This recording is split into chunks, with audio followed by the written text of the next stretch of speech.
Hello, Lavecon. Right. Okay, so we've got a treat for you for the next hour. Our conversation topic, and I'm expecting that the chat areas will start to erupt and explode with many, many examples of personal favorites, seminal moments, formative experiences.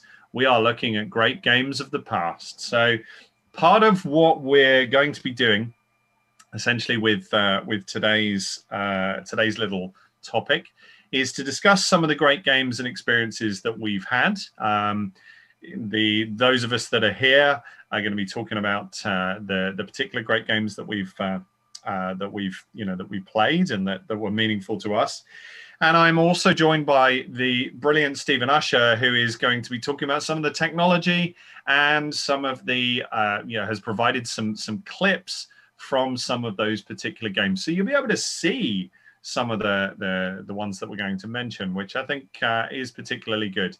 As I do think that, sometimes the experience that we've all had sort of seminally of particular games, it's kind of different for each of us, even though, there were great games, as in there were ones that everybody knew about and everybody kind of talked about and kind of went, oh yeah, that everyone played that.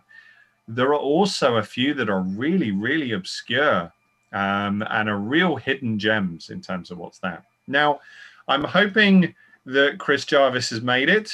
Hopefully he's going to join us as well. You there, Chris? Oh, he doesn't appear to be at the moment, but hopefully he will. Chris and I have a particular, well, I'll leave it to you for the reveal in terms of what we're going to bring to the table a little bit later when we talk about a few particular titles. But yeah, other than that, I have, as I said, Stephen Usher is here. I've got John Stabler back with us. Hi, John. Hello, I am here. And we'll be taking anybody that kind of makes a suggestion and that we want to kind of bring in to talk a little bit about a particularly obscure experience of a great game of theirs. We'll be happy to talk about those as we go. But I think as well there's a little agenda here. Part of that agenda is Lave Radio's sister show, Retro Lave. Now we've run Retro Lave as on and off experiences over the years, and we've produced a couple of episodes, and they've been led by by different people who've pulled together a panel who then gone off and played a game and come back and then talked about their experiences of playing that game. And even sometimes I can recall when we did it, we tried to play the game while we were in the podcast, which was certainly no mean feat. I'm hoping here that we might dig out a few experiences, because what we did with RetroLave before is we very much focused on kind of space simulators and spaceship flying games. But come on, there's hundreds and hundreds of games that we've all played that are amazing experiences and are experiences that we will want to talk about and share with others. So, in the interests of kicking us off and moving us forward, I'm going to turn to John, because he's on my screen and right there in front of me, and ask John to give me his first recommendation. What would you say, John, is a great game from the past? Well, this is a game that's been quite influential. I'm not going to talk about how influential it's been, because I feel I might be stepping on somebody else who's going to have a suggestion. But it's Scorched Earth, which was a DOS game, because when I was thinking of these games, I was going back to like 8-bit, 16-bit era Amiga games and things like that. But I was like, well, everyone's going to think of that game. But Scorched Earth, it was during a part of my life when I was just kind of getting into programming myself. It was a PC DOS game, which interested me because I was learning to code a PC. And I was like, oh, how are they doing this? How are they achieving this? So it was basically like a tank game where you all have a tank, and you can have AI tanks, or you can have friends, and it was like a hot seat kind of party game, as we'd call it now. And the tanks would fire different types of missiles at each other. And this was great for me because it teaches you maths. It teaches you, about angles and, trajectories of missiles. And for its time, it was quite clever that it used bitmaps as terrain, which I'm sure people will recognize as a kind of mechanic in subsequent games. And that ground was deformable. So you could, you'd fire a missile and it wouldn't just blow up your opponent. It'd create a hole underneath them. They'd take damage, things like that. And I think this game, I don't know, there probably was a game similar to this that existed before, but this game was really big. And you can tell it was big because it was pirated heavily. Everyone had a copy of it. So I would be quite interested in the chat who has actually played the original Scorched Earth. So do we have a clip of this one, John? It's playing on Twitch at the moment. Grant's fantastic. Grant's put it up, has he? Brilliant. Okay. But before I hand over, I will just say that this game was so influential on me that over the years I tried to find like modern remakes, things like that. And there is a Scorched Earth 3D. There's variations on the title Scorched. There's all sorts of tank games. But when I played Scorched 3D, I felt that it was a bit, it leaned too heavily into the old game. It was just basically the old game, but in 3D. And I wanted something with a bit more action. So I actually wrote a game called Battle Tracks, which is very heavily influenced on it because it borrows a lot of the weapons and things. But it's more action packed. It's like you get to drive your tank around in real time and shoot your friends. So that's how influential it's been for me. Oh, brilliant. Grant's now showing a video of Battle Tracks. So it's like completely different in how the game plays, but all of the weapon, anyone who's played Scorched Earth will recognize most of the weapons. Okay, so that's the point, isn't it? Is that these are games that absolutely mean something to us and come back to us. These are games that that kind of have that moment when we were younger, and have that time when we were younger that suddenly you don't even sometimes you don't even realize that they've had such an influence on you, that they kind of come back around and in terms of what's there. So absolutely, if this has been meaningful in the time when you were growing up, and it's something that's come around to to your design in terms of what you're doing. Stephen, what ones did you think of in relation to this? Well, the problem is it's a whole age range. So I started off really before I had a console or anything in the arcades. Wolfpack, Lunar Lander, Asteroids, Battlezone, all the Defender, all those great arcade games, which of course aren't anything like the games we have now because they are short period games. They're high score games, and they've not very many people play those really these days because they were designed really for making money. So the games were short. They were hard because they wanted you to fail and put that coin in. Keep putting the coins in.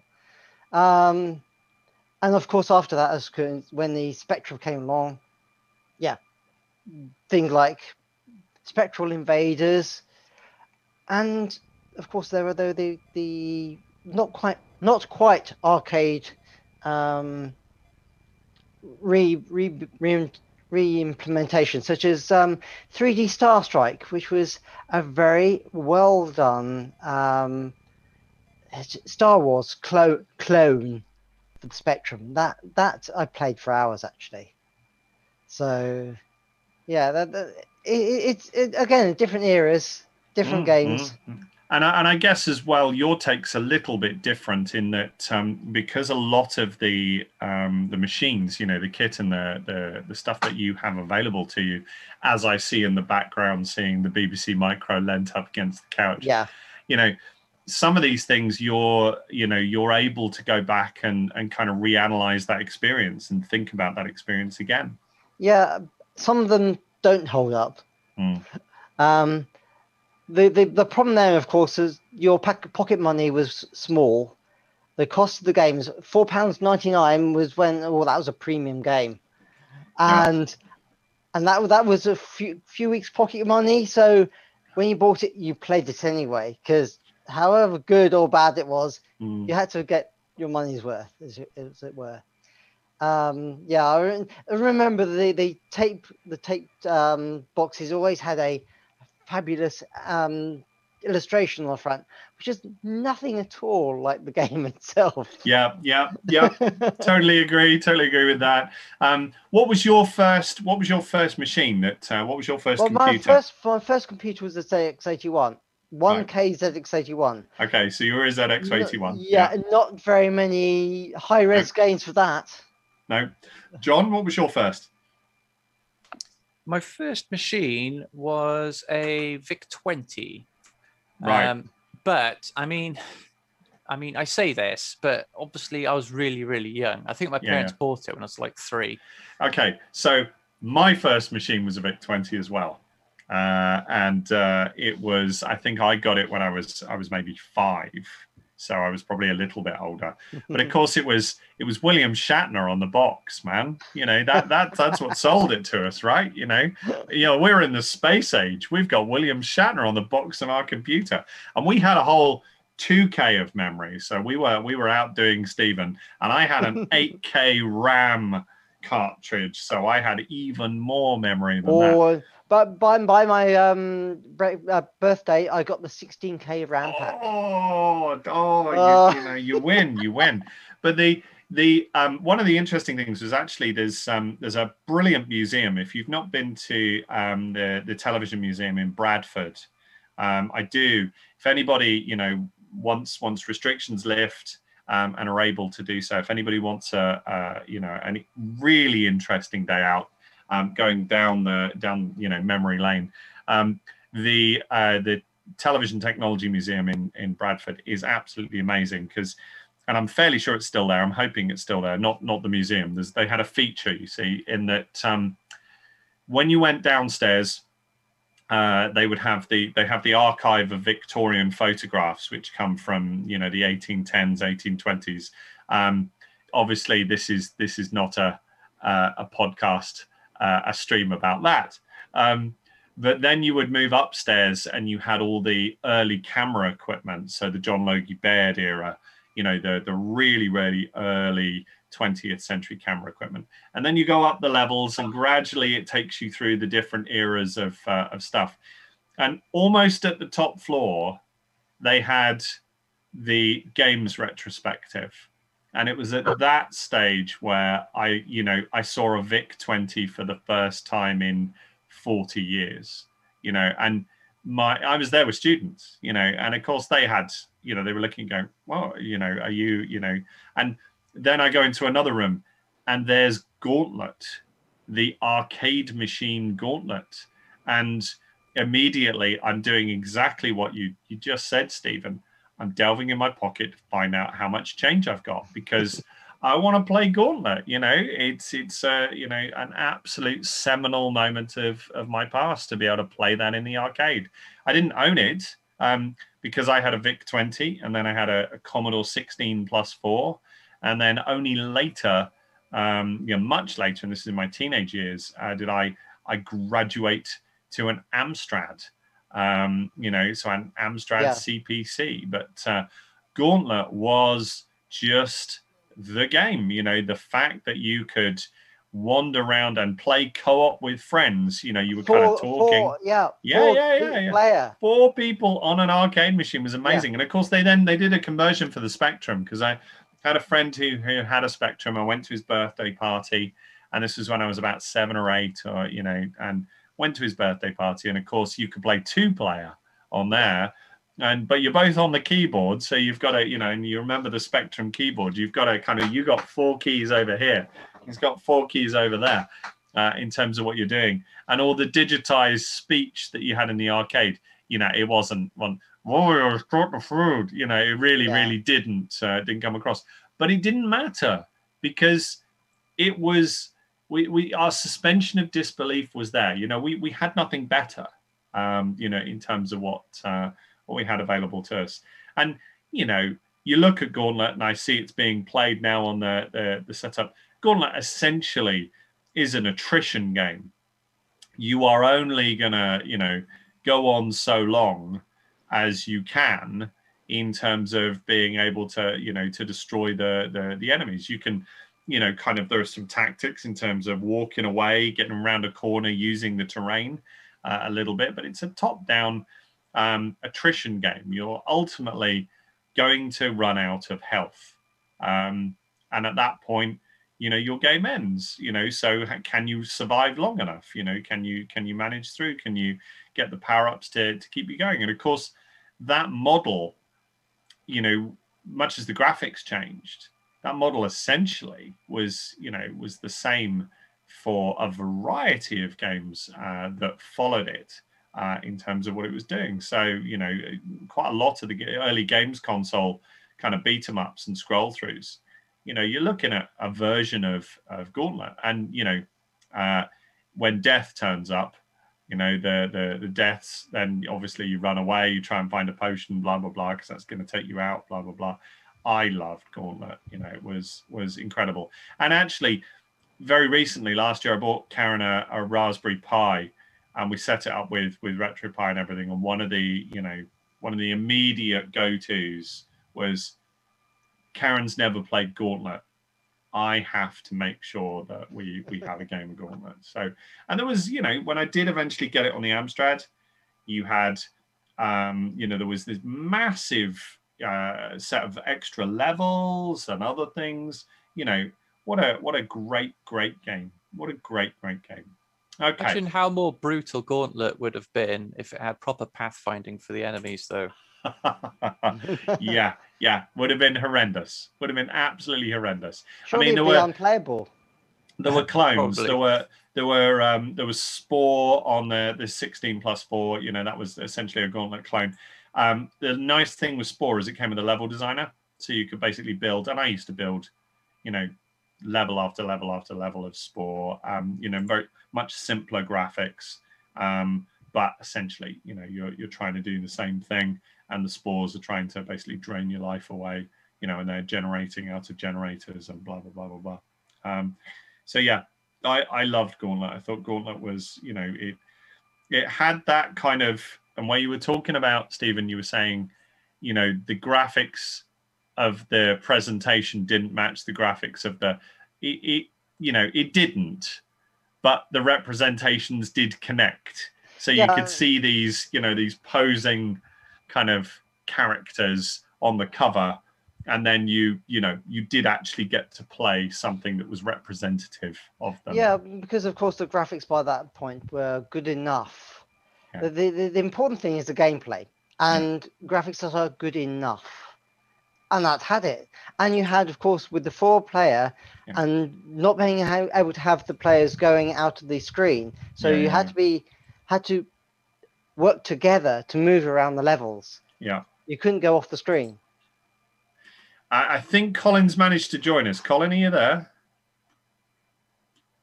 He does appear to be in the room. I see him on mute and on camera off. So I'll hold on that and see if he manages to join us in a minute. But we'll continue on. So yeah, just to pick up the points in relation to pocket money. So I had a VIC-20 to start with, and we just got the standard start games. John, did you play Blue Meanies? Probably not. Okay, too young maybe. I don't know. As I said, VIC-20 was my first, but I think my first proper computer was the ZX Spectrum 128K. Blue Meanies was basically it was an invader, a Space Invader clone, so it wasn't anything amazing. Colin is here. Good. Welcome, Colin. You made it. Well done. Yes, sorry, I'm late. No worries. No worries at all. No worries at all. So we are just delving into our choices at the moment, and we're just getting into to some of those early ones. And I was just talking about Gauntlet. Do you want to give us your first choice of a classic great game from the past? Oh, right. Well, the one that kicked it all off for me would have been Star Raiders on the 2600. Right. Oh, wow. Now, that is going back a long time. And it was the first, basically, game where you felt you were in the cockpit of a spaceship. And how shall I put this? They had to give you a special controller to plug into the Atari. It was that early you could use copyrighted images like TIE fighters or Xylons and things like that. In fact, the bad guys were called the Xylons. Okay. So nobody from Universal or Disney or Lucasfilm would come after you for using them, much to Atari's relief, I think. And yeah, that is the first time you felt you could fly a spaceship, and which then will take me on to the hidden. Are we talking about the hidden ones? Are they the hidden gems? It's up to you. I mean, it's great games of the past. You know, whether they're ones that everybody recognized or ones that that only a few people recognized. I mean, I've got some really obscure ones coming up, so I'm quite happy for you to. That is my earliest video game, which outside the arcades, which made me think, right, this I'm enjoying this. Yeah. All the rest of them were Twitch based, but this one you had to think as well. So what I'd also say is to our audience here, do feel free in the Lavecon Discord, on Twitch, and also on Zoom, if you've got a particular great game that was your game, let us know. We'd like to hear about them. They're ones that we can obviously see if we've got some experiences of them too. So I was just coming to Stephen's point about your pocket money, and buying your game. So I probably was my proper first machine that had games that I bought games for was my my Commodore 16+4. So my dad bought that from Texas Home Care, which was new in Andover at the time, and he bought it because it was a computer. And so I would obviously not just use it to play games. He was not buying it for me. And it came with a package. It came with I don't think it had a printer, but it had all sorts of bits, so it came with a package. Now, interestingly, this is ridiculous. This is a very, very silly thing. So I was of, sort of no game experience, or at least very limited game experience. I had this machine, I would play these different games. I'd obviously, press play on the tape deck, go off, come back, and the game would load. And it came with 100 free games. So I had games to play to start with, which was, was cool. So I had lots of games. But some of them were, it came with a joystick. So some of them needed the joystick. Great. Some of them didn't. Okay, fine. But it took me, I think, maybe 4 or 5 years to realize I had the joystick the wrong way around. I was using the joystick because I looked at the joystick and I thought it needed to be, facing towards me with the fire button over the top, not, leaning away from me. I had the joystick the wrong way around. So I would, go right to go left. And it becomes so natural to do it. I, absolutely didn't realize. So it was hilarious when I eventually realized. Of course, I was incredibly embarrassed and I never told anybody. But now you all know. But yeah, so there was 100 great games came for free with that particular computer. And one of them that came for free with that particular computer is a game that's just had a sequel released for the 16+4. It was a sequel that was released, I think it was in 2018, by the developer. He decided to go back and try and perfect, the idea. And it was a clone in and of itself. It was a clone of another game. It's a game called Icicle Works. Now, I know Stephen had a little bit of a route around to try and find this, to try and play it, if I remember rightly. It is very, very strange, but very complete. So essentially what you have to do, it is hundreds and hundreds of levels, and I have no idea whether it's procedurally generated or not. But obviously, I remember levels. I remember, I played this one, and so on. But hundreds and hundreds of levels of a person wandering through the snow trying to pick up presents. And if you pick up enough presents, there it is, it's on the screen. If you pick up enough presents for the level, you complete the level. And so the doors then open and you can go to the next level. But there's a timer. So you've got to pick up enough presents before the timer runs out. And you can walk through snow, that's fine. If you walk under basically snowballs, or the kind of avalanche boulders, snow boulders, if you walk under one of those, then it smashes you, it crushes you, and you die. If you free a polar bear, if a polar bear comes to get you, you die.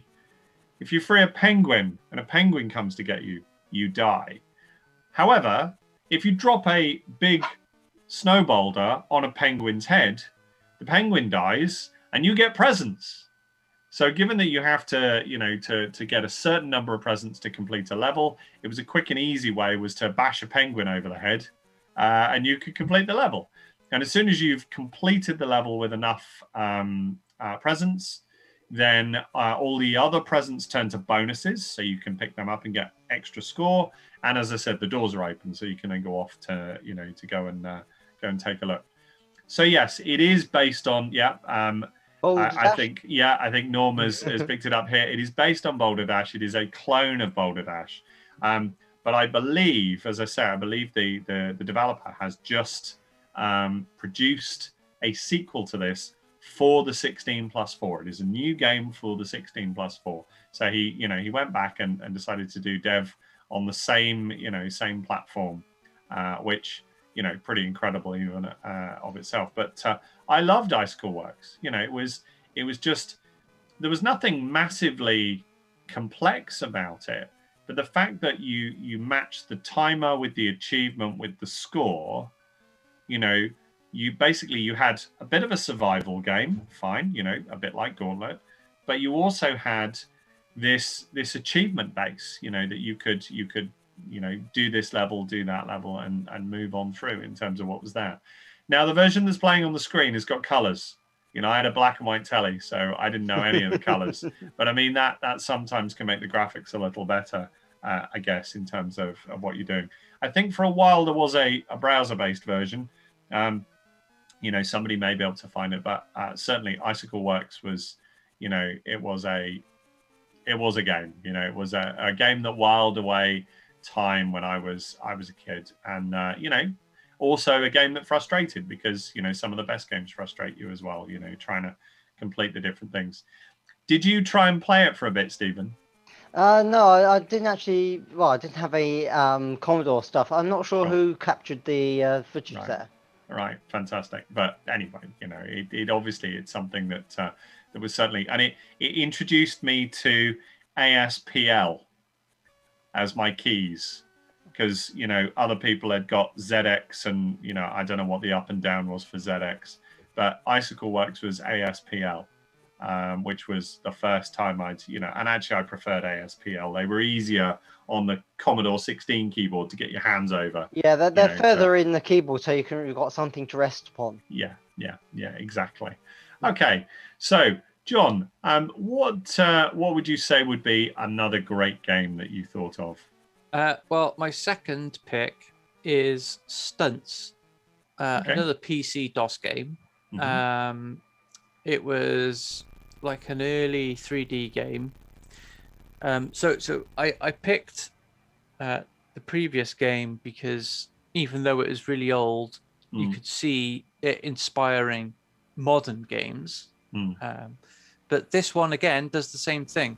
I mean, the graphics aren't amazing by today's standards, but at the time, it was like, wow, a 3D racing game. But what made it great was it came with a level editor. So you had this user-generated content as well. So you could build your own tracks, and you can make them as fiendish as you want, and challenge your friends to try and complete them in the fastest time. I think everybody used the Formula One car because it was like super overpowered, as in it was the fastest car and it had the best grip. But it was like I played it in school. What happened was somebody brought it in from outside and installed it on the English class PC, and that was our form room. So basically, during breaks and lunchtime, we would fire up the PC and we'd play this game. And we were basically doing speed running because we were all, we'd find a track that we all really liked and we wanted to do well on. And then we would try and beat the time. And there was all sorts of what you'd think now of as glitches. Like, for instance, if you could get enough height in the car, all of a sudden the friction statistic would disappear and you'd be able to go to max speed straight away. So there's all that kind of stuff as well. And yeah, we were super competitive. So for me, this was like speed running before I knew speed running was a thing. And having that level designer in there, right? That kind of just gives it second life, doesn't it? You play it through and then you go, oh, well, actually I can make some stuff, And it was, I mean, I had, and obviously, different generations will know this name for something completely different. Kickstart. Anyone remember Kickstart? The BMX kind of, or not BMX. It was, it was a low CC, sort of dirt rally bike, wasn't it? That it was a 2D thing going across doing jumps and stuff to get through and it had a level designer. I got that quite late, but it had a level designer. So you immediately, you've got this kind of, oh, I can challenge my friends. We can all try the same thing and see who does it best. What a great, great package, great idea. To kind of do that and to bring something else to it. But sorry, I was just to say, if you modern games, there's now a game series called Trackmania, which is basically stunts. You get design levels, but also there's a massive speedrunning community built around it. And of course, the internet allows people to have global scoreboards and things like that. So yeah, in a way, it was like super influential. Again, there may have been similar racing games that predated it, but for me, it was such a well-honed package. It just had everything. Yeah, I was just going to say, it looks to me very much like Hard Driving. Yeah. So did again, Hard Driving have a level editor? I think Hard Driving 2 did on the 16-bit machines. Of course, Hard Driving originally was an arcade game. Well, I mean, that obviously has its own set of parameters in terms of, I doubt the arcade game had a level editor. That would have been a very interesting arcade game. Colin, what would you say your next pick would be? Well, my next pick is more up to date. In 1998, Argonaut Software released a follow-up to Star Glider, imaginatively titled Star Glider 2. And for 1988, this game was astounding. There was basically it had, you basically were plunked in the middle of a spaceship and not told anything. You just basically had to work out how to fly the thing. You had to work out what you were doing. You got told that, oh, there's a big bomb that's going to go off, and you've got to sabotage that bomb. Didn't tell you how to do it, anything like that. And so basically, you had a bit of good old ship-to-ship combat, which is always good. You had to do some fetching and carrying. There we have it on the screen, which looks great. I hate to say it, when it was on the Amiga A500, it had a frame rate of about 5. So I don't care what anybody says about Odyssey, as long as it's better than Star Glider 2. That's good. But once you got onto the Amiga A1200, the game really came alive. and because basically it was running at a decent speed. Now, the idea was that you had to either trade or discover parts for a bomb, which would blow up their bomb, if you like. They were building a massive space station, a big MacGuffin weapon that you had to get rid of, and the only way to do it was to assemble this bomb. The thing was that you had an entire solar system to explore in order to get this. And for me, in 1988, when this came out, it was well ahead of its time. I mean, this was 4 years after Elite. Yeah. And, so basically you could fly around in space. You could come across space whales. You could actually go down on a planet. You could actually go through the planet in tunnels. It was a fantastic little, well, not little, but it was certainly a fantastic eye opener into what was possible. Didn't friend of Lave Radio and Lavecon, music composer extraordinaire, do the music? Didn't a particular Uncle Art? Yes. Uncle Art? Yeah, yes, he did. I'm fairly sure Uncle Art did the Yep. music. He definitely did. Yep. Yeah. And yeah, it was one heck of a challenge of a game, because for ages everybody the thing was, this was before the internet, so you didn't have any idea. So next week you'd be there going for Amiga format, looking to see whether or not there were any hints on Starglider 2, because nobody had a clue how to get anywhere. Yeah. And it was only, I think, 2 months later, when people said, and this is how you're supposed to play it, did people start actually making progress. And, it's got a real Tron vibe to it, doesn't it? I mean, you can imagine kids kind of remembering going to the cinema and looking at things that were there, and then coming to this and going, wow, I'm kind of in a game that's like Tron, and, incredible kind of cultural zeitgeist, to sort of tap into visual, kind of nostalgia in terms of, or visual sparking in terms of, what's there. I'll tell you one thing that it does make you appreciate with Elite. It does make you appreciate the scanner, because if you look there, you've got those two, they're supposed to tell you where everything is, those two kind of scanners. One's supposed to show you the position of your ship, and the other one is actually to show you all the enemies. And you're there thinking, oh, I wish they'd used something like the Elite scanner on that, because it would have made things so much easier. Yeah, because that doesn't actually show you anything, really. No. It doesn't.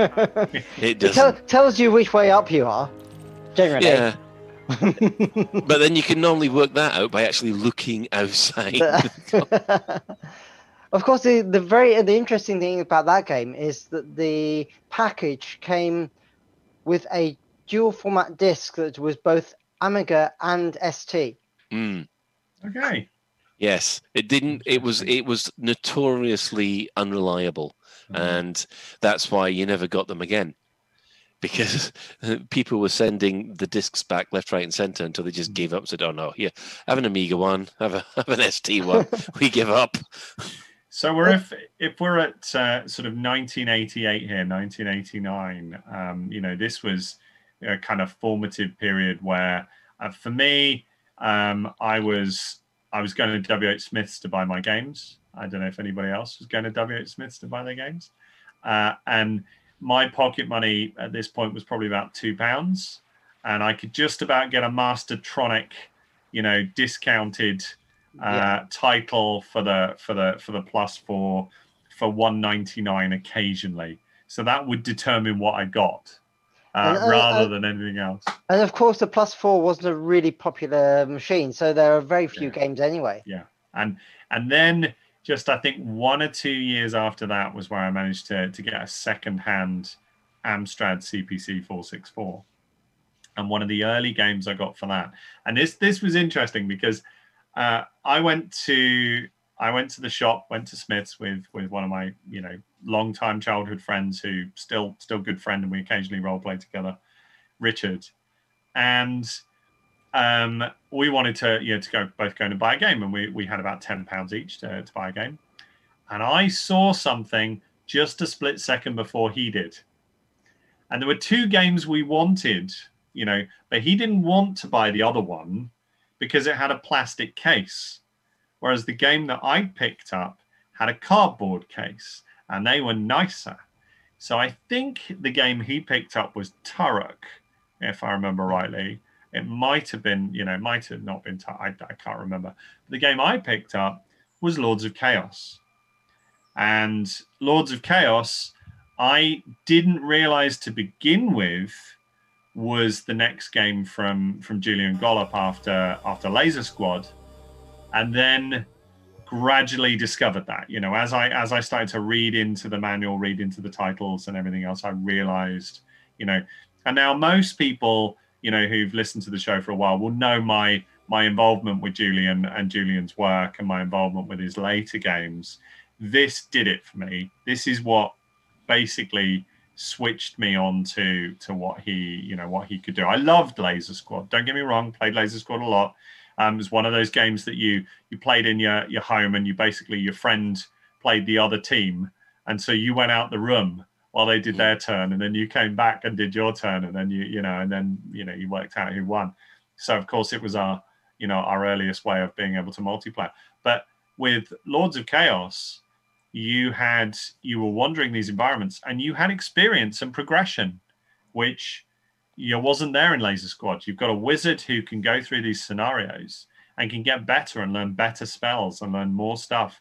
And the more points you got from completing one scenario, the better you were equipped to go into the next one. And the thing for me with this was that there was so much story, and this kind of picks up on Starglider here. There was so much story that was left unexplained. You knew you had a brief for each of these scenarios. There were 3 scenarios packaged with the main game. So the Many-Colored Land, which I assumed was based on a book by Julian May. Turns out it wasn't based on a book by Julian May at all. It was totally different. But the Many-Colored Land was the first scenario, and you fought a guy called Torquemada. And then there was a dungeon where you fought a guy called Elbow Smog. And then there was Regarel's domain where you fought Regarel, right? And that was basically a set of houses. Now, the thing was that we got a little paragraph on Torquemada about who he was. And then later we got a paragraph on Elbow Smog about who he was. And then we got a paragraph on Regarel. But we didn't really get anything more than that. And there wasn't any context. And I'd never played Chaos, which I know John played and other people here have played, played lots. I had no experience of Chaos. So I didn't know the Battle of Wizards in and of itself. All I knew was this, this thing. And, the fact that I could get an apple and I could put it in a cauldron and that made a healing potion, or I got a special thing and then I could summon a dragon, blah, blah, blah. I knew what the spells were and stuff. And it was amazing because you would play it and play it and play it just to try and get that little bit more, those few more points to get that higher level spell. And you couldn't, once your character had leveled out, because you complete a scenario, you level out of that scenario. You can't go back. You can't replay Torquemada. You can't replay, Elbow Smog. That was it. You were stuck. So that character ends, and then you go back and you have to create a new character, and set them up in a different way. And what was lovely with this, it was a great game, a wonderful experience for me. What was lovely was that later on in my life, I got the opportunity to write the backstory for those characters because they were written into the Chaos Reborn mythos. So I was able to go back and revisit that instruction manual that I'd read all those years before and actually extemporize on who these characters were. And, whoever wrote it, and I'm assuming Julian did, the kind of double paragraph introduction in the instruction manual, it's so dense. There is so much material that talks about this amazing war and destruction of the world, and then this this rise of wizards, blah blah blah blah blah. Yeah, it was just absolutely incredible. Wonderful game. Yeah, unfortunately I didn't have the manual when I was doing the capture, so I had no idea what I was doing. So click click click click. Oh, how did I work this? Turn-based. So, plenty of time if you take your time. But, yeah, no, I understand. So, do you have another recommendation, Stephen? Another one that you would thought of? Well, going into the 90s now, of course, Lemmings. Yeah. You can't have it without have this without Lemmings. Yeah, there's no Worms without Lemmings, right? No. Well, actually, that tank the game you were talking about. John was talking about. That was Worms. Effectively, Worms influenced that. Mm-hmm. Okay. So, but Lemmings, that was a revelation. I got on my ST. This is the Amiga version playing here, but yeah, it was puzzle games. Yeah, it was not pew pew. Well, unless you had the flamethrower, but no, it wasn't pew pew. But it was you had to think, had to use your brain, and it was cute and fun. The late Storm Constantine, the fantasy and science fiction writer, I have her editorial article for a magazine called Games Master, which I've got all of Games Magazine. I think it started as Games Master, and then they had an issue with the TV show copyright, so I think it became like Games Magazine or something. But she did an editorial where she basically said, "I am really struggling to get any work done because I am playing Lemmings. That's all I seem to do with my day. I seem to just play Lemmings. I can't write any novels because I'm playing Lemmings." Which I thought was I revisited that a couple of years ago when we started Parallel Worlds. I went back and found online all the editions. There were only like 9 editions of that magazine ever, and I found all the editions of it online. Managed to get copies of them. I'd only had one when I was a kid, but managed to get copies of them, and it was wonderful to reread some of the stuff that people were getting up to at that point. This was what, 1990, 1991, 1992. I think. Well, wasn't Lemmings sort of 93? It's actually relatively late, I think. So I've got. Has anyone heard of Dirk Bludgeon Wizard Bailiff? No. No, is this one of your unique ones that only you have played? Does no one know this book? No. Okay, so this is a it's a book I bought for Chris Jarvis for Christmas. So I was hoping that he and I would try and play the joke together, but I think it's not. So this is by Nate Crowley, right? And this is 100 best video games that never existed. So if you haven't played these, then I totally get it. Beastenders is in here. Thomas the War Machine, I think, is in here. It's absolutely brilliant. Nate Crowley, if you've not read his writing at all, he is an incredible satirist. He actually wrote some stuff on Fallout, which was particularly interesting. But yeah, there's Lizard Designer Pro Millennium Edition. Night Bus Adventures. God, Gorillionaire, Recruitment Barn. Local Council Laughs, World of Pigs. There's incredible games in here, which it is just so many, and they managed to put illustrations. So it was published by Rebellion, and so they managed to put illustrations. So they kind of look like they're actual games. That looks legit. In terms of what it is, but that's Ricky Feathers and Ricky Feathers 2 just for hoots. Clearly a slightly, a Sonic clone of some kind. But yeah, this is genius. And he basically goes through and writes these things as games reviews. So it feels like it's a part of culture that you completely missed out on. Which I was kind of thinking I might be a thing I could play as a trick on you guys this evening, but obviously you can't have a joke that's all of your own. If I'd had Chris here, he would have sat there and gone, "Oh yeah, I know it." Yeah, but the really funny thing is that you could put Goat Simulator on that list. Yeah. And that's a real game. Yeah, or Desert Bus, you know.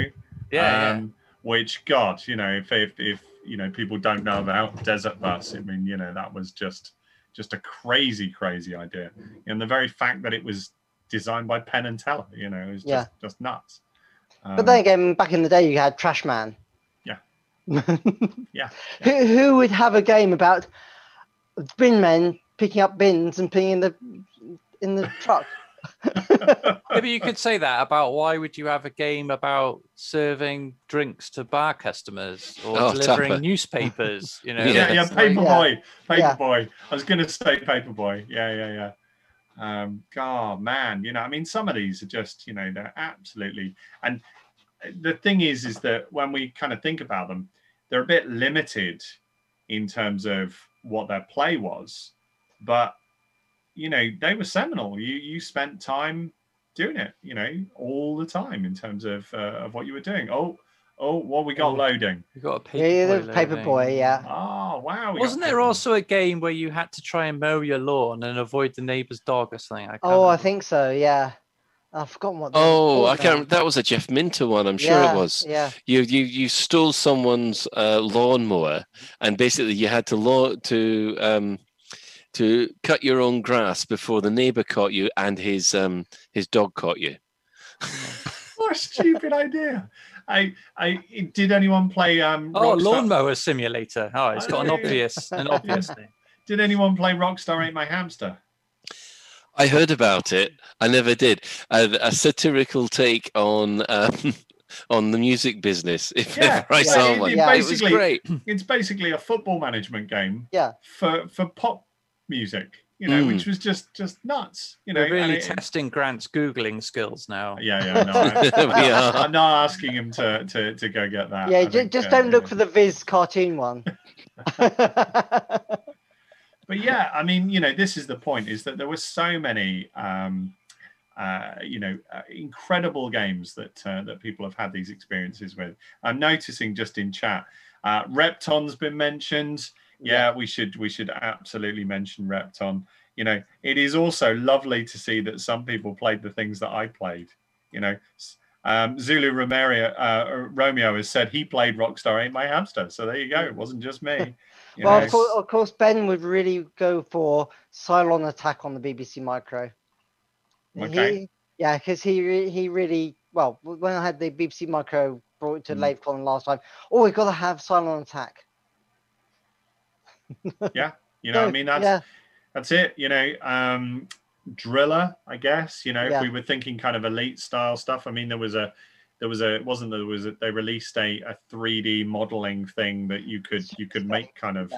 Well, Driller, actually, that was actually programmed by a school friend of mine, Sean Ellis, who sadly died this year or last year from a brain tumor. But yeah, he also created Graphic Adventure Creator. Yeah, which was the level designer. Yeah. Oh wow, I've used that. Yeah, and going by, and you know, and this is no criticism of your late friend at all here, Stephen. Just picking up a thread that we said earlier. You know, the cover art for Driller was incredible. And then in the game, you know, and it, you know, it was the absolute cutting edge of what it was at the time. But in the game was different to the cover art. Although, you know. Going back to my 100 games, I think that I had on the Plus 4, Star Trader was the elite clone that we had, and there was no graphics. You know, it was basically travel to a different planet. Oh, you died, or you didn't die. Okay, now you can trade your goods. So it was basically the trade screens with some sort of dice roll. You know, in the middle on text, you know, so, you know, but of course, what graphics could you do on the Plus 4? Not a lot, you know. So yeah, no, I mean, there's loads, and I do think, you know, it's an untapped topic that we probably should cover more on Lave Radio. So hopefully we'll over this next year, if everybody gets more time in their busy lives, we can go back and explore some of these incredible examples of different games. Shout outs from me as well to, you know, things like Carrier Command, Lords of what was that? War in Middle Earth. You know, which obviously then got translated. You know, was a board game, became a computer game, and then went back to being a board game. You know, you know, just incredible games. So many that that we can think of. What sort of age would you class as retro now? How far back does it have to be retro? Well, yeah, I think it's relative, isn't it? Quake, Half-Life. I don't know. Maybe I'm too old to consider them retro now. Yeah. I almost brought Battlefield Bad Company 2 to this list because, you know, we were talking games of yesterday or whatever. It's like, you know, it was very influential. It broke lots of ground and things like that. But I thought maybe that's just still too. I mean, for me, the starting point of absolutely, you know, if I think about it if I sort of, you know, if you ask me that question cold, and I just go, what's my first answer? Wolfenstein 3D was the moment where that was the last, as it were, retro game, or first of the new, you know, the new for me, for new experiences. It was the first experience where I went, yeah, this isn't like the previous experiences that that I'd had. I guess FPS made things not necessarily retro for me, but then again, you know, things like Driller obviously are FPS, but you know, different kind of FPS, I guess, in terms of I've got a mantra for this, which is that it's like pornography. You know it when you see it. So you think it looks retro, it's retro. I mean, I think it's relative though to every generation, isn't it? And I mean, to a point, we're at the stage now where quite a lot of the tech that we're talking about, you know, people who were our age when we were playing these games, they wouldn't even recognize the technology. You know, that's the issue. They absolutely wouldn't even recognize it. You know, we've seen, you know, I don't know if anyone else spends a bit of time watching the occasional kids react. I've done that for you know, for media studies classes and what have you, to, you know, to kind of make some illustrations to some of my students. And interestingly, you know, they obviously have different cultural experiences because they come from different places of the world. And, you know, VHS might have lasted longer in one country than it did in another. But, you know, you do see that these machines were just, you know, that there's next to no cultural memory in the current generation of them, you know, in terms of what was there. So I guess that makes them retro. You know, I guess that makes the Super Nintendo retro. If it qualifies for RetroPie, then I guess it's retro. So that's anything up to PlayStation 2, right? Isn't it? You know, that's not a bad definition, actually. Come to think of it, whatever runs on RetroPie. Yeah. You know, and it, you know, I mean, even then, I mean, what was it? I didn't get a chance when stuff came out. I never got a chance to play Capcom versus Marvel and Capcom versus Marvel 2. Goodness, is that a popcorn experience? You know, the fact that when we put the RetroPie together, I finally got a chance to do that. That was just amazing as a popcorn experience. And then, of course, I got very obsessed trying to get all these different games to work and tried to get all the SSI Dungeons and Dragons games to work. And of course, you know, they need keyboards and mice and, you know, and stuff. So it doesn't, you know. Anyway, I think that's our hour up, gentlemen. I want to thank you all for your contribution here in terms of stuff. It's been an absolute blast from the past. And what I would say to anybody who is who's listening in, you know, please do mention, you know, on the Lavecon Discord or the Lave Radio, well, the Lavecon channel on the Lave Radio Discord, on the Zoom chat, you know, on Twitch. Do mention to us any other games that were great experiences for you. And if we can start to try and source a few, then it would be great to bring Retro Lave back, and then we can try and experience them. And who knows, we may even get Stephen in occasionally to experience them on the original machines, right, Stephen? Yeah, that's fine. Yeah. We'll all sit on emulators. Well, the trouble is, I don't have any Commodore 8-bit machines, so. Right. So we'll just have to make sure that, you know, that's taken into account. But you know, if there's anything else, then you know, we'll have it easy and have some sort of emulator on our computers, and you can struggle through plugging everything in and going for a cup of tea while the cassette player loads up, right? Yeah. Okay, folks, thank you very much. I think we're down for a half-hour break now, and we're coming back with the big quiz. So ready your general knowledge. I believe this year has been put together by Grant and Simon Wynnard. So I'm anticipating that this is going to be an absolute epic thrill ride. I'm sure Simon will have put every possible twist and shenanigan into his quizzes and his questions, and everything will be ready for us. So, Grant, I think we're good for a short break now, aren't we?